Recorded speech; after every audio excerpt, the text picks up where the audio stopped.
clearly not just a defeat, but I guess you'd have been disappointed in the manner of the defeat. Absolutely. I mean, we were in trouble, got into trouble early.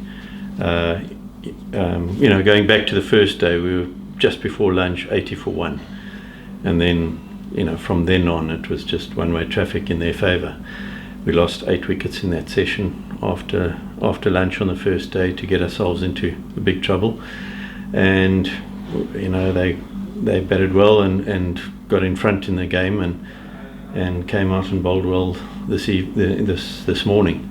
So we were bowled out in a session, and we were 34 for 9, I think, in about 16 overs, which is just not good enough in these circumstances. They're a good team, but so are we, and we're not proud of this performance. It wasn't through lack of effort, but I think we were beaten soundly. It's 2 batting collapses, isn't it? It's not just one. The second one today, you lost 8 wickets for 9. Yes, the ball's moving around a bit, but nothing that these guys wouldn't face, in a season many times. Yes, absolutely, and it's not the first time it's happened. It happened a couple of times last year. So we're obviously addressing it and speaking hard and looking at ourselves in the mirror and trying to come up with a solution. It's not worth screaming and shouting. We've got to find a way in a calm manner, and we will be addressing it. The reality of where we are in the season is that we've played 4 and won 2 and lost 2.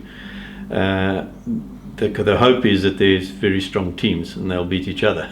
And usually in a season, if you lose 2, you probably don't win the championship. But we don't know about this season. There's more incentive to win. And we had a very good win last week. They had a very heavy defeat last week, and it might be the case this year that there'll be a lot of teams beating each other, which we hope to give us a chance come at the end of the season. But we're going to have to not sort of paint over cracks, and we're going to have to make sure that we come on Thursday and put a proper performance in. It's quite interesting amongst 2 batting collapses that one guy scores 75 not out in one innings and 52 not out in the other innings. That's James Vince. So, that would suggest that he's not having too much problem batting against their bowlers. No, not at all. And I think Nick Gubbins is batting well. He got a couple of good balls this match, but I think he's in good space. But we need others to stand up with Vincey. I'm not going to run away from the reality of that we were 34 for 9, and the last wicket put on 60 with Mo. He batted fantastically well and faced a lot of balls and showed a lot of character, and I think the rest need to also stand up, and not that they're not trying. Everyone is hurting. It was a very somber and very down dressing room, and but we've got to dust ourselves off, and we've got to make sure that we practice well on Tuesday and travel well on Wednesday, and really play well against Kent and turn it around.